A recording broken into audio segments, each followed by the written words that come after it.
Hello friends, welcome to my channel. कल Rajasthan Royals और LSG का मैच हुआ। वैसे तो मैच के पहले से ही ये बात क्लियर थी कि राजस्थान रॉयल्स को ही ये मैच जीतना चाहिए और वो जीते भी। लेकिन एलएसजी के बॉलर्स ने जिस तरीके से राजस्थान रॉयल्स को सिर्फ 159 रन पर समेट दिया, उससे ये उम्मीद एक बार जगी थी कि एलएसजी इस मैच को जीत सकती है और उनको जीतना भी चाहिए था। लेकिन एलएसजी के बैट्समैन ने इतनी खराब बैटिंग की, इतनी खराब, उस 3 बैट्समैन उसके 0 पे आउट होकर के चले गए। और इस तरीके के खराब प्रदर्शन की उम्मीद एलएसजी के बैट्समैन से नहीं की जाती है कि अपने घर पे भी खेल रहे हैं, मैच लखनऊ के इकाना स्टेडियम में हो रहा है, सिर्फ 160 का टारगेट है, लेकिन उनसे चेस नहीं हुआ। उनके खुद के कप्तान ऋषभ पंत, इतनी खराब बैटिंग, 3 गेंदों में 0 रन, पहली ही गेंद से वे आगे बढ़कर मारना शुरू कर दिए और बहुत ही खराब तरीके से उन्होंने कल अपनी बैटिंग की है, बिल्कुल भी जिम्मेदारी का प्रदर्शन नहीं किया। और ऋषभ पंत के खराब खेल का खामियाजा कल एलएसजी को भुगतना पड़ा है। ऋषभ पंत, जब आप कप्तान हैं तो आपसे उम्मीद की जाती है कि आप टीम को आगे बढ़ के लीड करेंगे, खुद को एग्जाम्पल के तौर पर पेश करेंगे। जब आप खुद ही खराब शॉट खेलते हुए आउट होते हैं तो टीम के दूसरे बल्लेबाजों की क्या गलती? उनके पहले आयुष बदोनी भी 0 पे आउट हो गए, उनके बाद मार्करम भी 0 पे आउट हो गए। तो जब आपके 3 महत्वपूर्ण बल्लेबाज 0 पे आउट हो जाएंगे तो 160 का टारगेट तो आपके लिए 300 रन जितना बड़ा हो जाएगा। बहुत ही खराब बल्लेबाजी कल एलएसजी ने की है। थोड़ा राजस्थान रॉयल्स की बैटिंग से शुरुआत करते हैं। राजस्थान रॉयल्स ने सिर्फ 159 रन बनाए और राजस्थान रॉयल्स जिस तरीके की टीम है, उम्मीद की जाती है कि राजस्थान इससे काफ़ी बेहतर प्रदर्शन कर सकती थी। लेकिन कल लखनऊ के गेंदबाजों ने काफ़ी अच्छी गेंदबाजी की। मोहम्मद शमी और मोहसिन खान की गेंदबाजी बहुत अच्छी रही। प्रिंस यादव तो हर मैच में अच्छी बॉलिंग कर रहे हैं। मयंक यादव कल उतना प्रभावशाली नहीं लगे। पिछले आईपीएल में उन्होंने काफ़ी अच्छी गेंदबाजी की थी और बड़ी उम्मीदें जगाई थी, लेकिन कल के मैच में मयंक यादव बड़े साधारण से गेंदबाज लगे हैं। यशस्वी जायसवाल ने बिल्कुल वैसी ही पारी खेली जैसी पारी वे खेलते आ रहे हैं, हालांकि ये पारी लंबी नहीं रही, सिर्फ 22 रन बनाए। वैभव सूर्यवंशी कल उस तरीके के टच में नहीं थे, जल्दी आउट हो गए। ध्रुव जुरैल एक बार फिर से फ्लॉप होके गए हैं। ध्रुव जुरैल की विकेट कीपिंग बहुत अच्छी जा रही है, बहुत बढ़िया जा रही है। चाहे वो बहुत शानदार स्टंपिंग कर रहे हैं, वो बहुत अच्छे कैच पकड़ रहे हैं, बहुत अच्छा प्रेजेंस ऑफ माइंड दिखा रहे हैं, लेकिन ये सब कुछ विकेट कीपिंग में कर रहे हैं। जहां पर बैटिंग की बारी आ रही है, ध्रुव जुरैल मैच दर मैच फ्लॉप हो रहे हैं और राजस्थान रॉयल्स के लिए चिंता का सबब है। कल ध्रुव जुरैल फिर से 0 पे आउट होकर के चले गए। रियान पराग कल थोड़ा सा ऐसा लगा कि टिक कर खेलने की कोशिश कर रहे हैं, उनके ऊपर जिम्मेदारियां भी बड़ी थी, लेकिन एक बार फिर से गेंद लेने के बावजूद, थोड़ा सा टच में आ जाने के बावजूद, 2-4 अच्छे शॉट लगाने के बावजूद रियान पराग अपनी पारी को बड़ा नहीं कर सके और वो 20 रन पे आउट हो गए।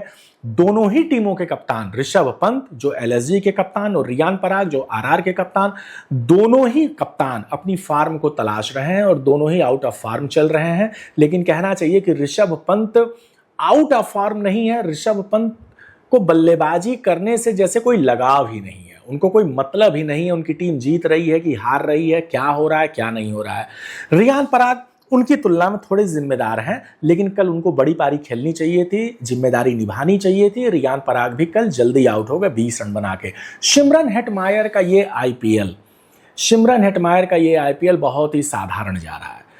T20 वर्ल्ड कप तक वे बहुत अच्छे फॉर्म में थे, बहुत अच्छे टच में थे, लेकिन जब से ये आईपीएल शुरू हुआ है, सिमरन हेटमायर के बल्ले से हमने उस तरीके से रन आते हुए नहीं देखे हैं। सिमरन हेटमायर एक बार फिर से 22 रन बना करके आउट हो गए हैं।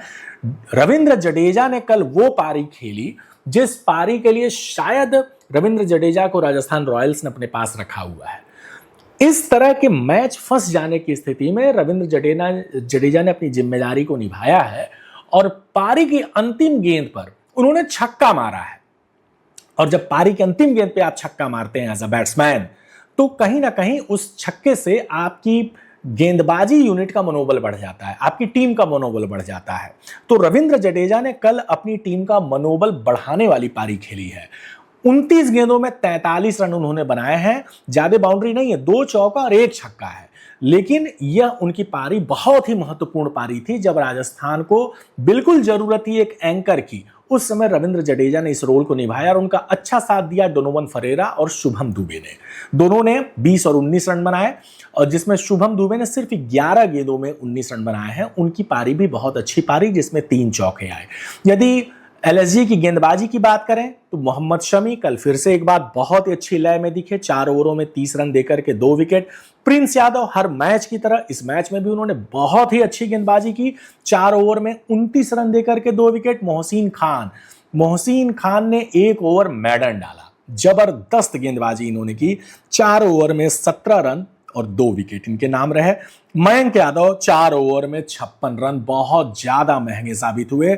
और दिग्वेश राठी का ये टूर्नामेंट कोई बहुत अच्छा नहीं जा रहा है। हालांकि कल वे महंगे नहीं साबित हुए, लेकिन दिग्वेश राठी को टीम में रखा गया है विकेट निकालने के लिए, विकेट लेने के लिए। ये काम वे करते हुए नहीं दिखाई दे रहे हैं। 4 ओवर में 26 रन उन्होंने दिए। गेंदबाजी अच्छी की है लेकिन उनको कोई विकेट नहीं मिला है।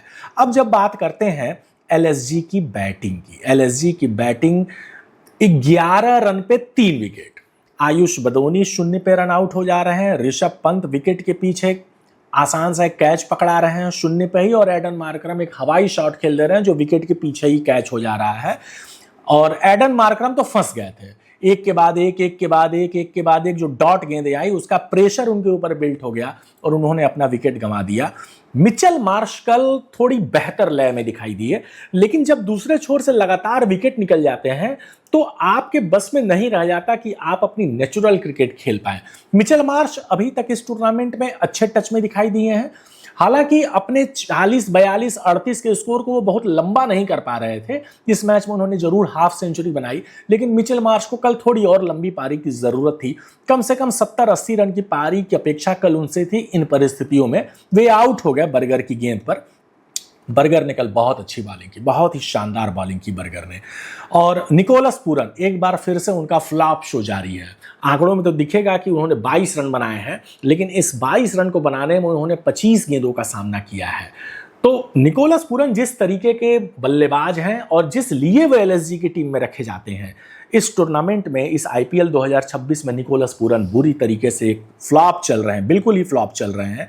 हिम्मत सिंह इंपैक्ट प्लेयर के तौर पर लाए गए एलएसजी की टीम में, लेकिन हिम्मत सिंह ने 15 गेंदों में 15 रन की पारी खेली और इसका कोई भी इंपैक्ट एलएसजी की बैटिंग पर नहीं दिखाई दिया। मुकुल चौधरी एक प्रॉमिसिंग खिलाड़ी हैं, उन्होंने एक अच्छा छक्का भी लगाया, लेकिन आउट हो गए, अपनी पारी को लंबा नहीं कर पाए। बाकी नीचे तो मोहम्मद शमी, मयंक यादव, दिग्वेश राठी, मोहसिन खान, ये तो बॉलर्स हैं और इनसे आप रनों की उम्मीद करते नहीं। उन्होंने किए भी नहीं, किसी ने 6, किसी ने 5, किसी ने 2 ऐसे रन बनाए। बॉलिंग जोफ्रा आर्चर एक बार लय में आते हुए दिखाई दिए। क्या उन्होंने शानदार गेंदबाजी की। 4 ओवर 1 मैडन 20 रन और 3 विकेट। यदि जोफ्रा आर्चर इस तरीके की गेंदबाजी करेंगे तो राजस्थान रॉयल्स को आगे बढ़ने से तो कोई रोक नहीं पाएगा। फिलहाल जोफ्रा आर्चर और नांद्रे बर्गर, ये 2 बेहतरीन गेंदबाज राजस्थान की टीम में है। जोफ्रा आर्चर तो अब उस तरीके की लय पकड़े हैं, नांद्रे बर्गर तो पहले मैच से लय पकड़े हुए हैं। 4 ओवर 27 रन और 2 विकेट इन्होंने निकाले। ब्रिजेश शर्मा शुरू में थोड़ा सा अच्छी लय नहीं पकड़ रहे थे, लेकिन कल उन्होंने अपने बाद के 2 ओवरों में बहुत ही अच्छी गेंदबाजी की है। 3 ओवर मात्र 18 रन और 2 विकेट इन्होंने निकाले।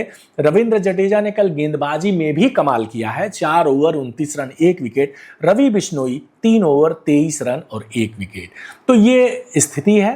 पॉइंट्स टेबल की जब हम बात करते हैं तो पॉइंट्स टेबल में पंजाब पहले नंबर पे, राजस्थान रॉयल्स दूसरे नंबर पर पहुंच गई है, आरसीबी तीसरे नंबर पर 8 पॉइंट के साथ और एसआरएच 8 पॉइंट के साथ चौथे नंबर पे। और ये जो 4 टीमें हैं, पीबीकेएस, राजस्थान, आरसीबी और एसआरएच, अब मोर और लेस ये वो 4 टीमें हैं जो असल दावेदार अब हो गई हैं प्लेऑफ्स के लिए, क्योंकि इन चारों ने अपनी क्रिकेट को उस लेवल पे पहुंचाया है। राजस्थान रॉयल्स बीच में डिरेल हुई, लेकिन वे फिर से अब संभलते हुए दिखाई दे रहे हैं। एसआरएच शुरू में डिरेल थी, लेकिन जब से उन्होंने अपने 2 तेज गेंदबाज लाए, शाकिब को उन्होंने लाया और प्रफुल्ल को लाया, अचानक से इनकी गेंदबाजी जिस तरीके से सुधरी है, एसआरएच अब एक डोमिनेटिंग साइड लग रही है। इसके बाद जब हम बात करते हैं तो डीसी और जीटी, ये वो दो टीमें हैं जो उलटफेर कर तो सकती हैं, लेकिन हाल ही में जिस तरीके की क्रिकेट डीसी और जीटी ने खेला है, थोड़ा सा इनके लिए मुझे मुश्किलात नजर आ रही हैं। एमआई अपने खेल में सुधार कर रही है, आज एमआई और सीएसके का भी मैच है।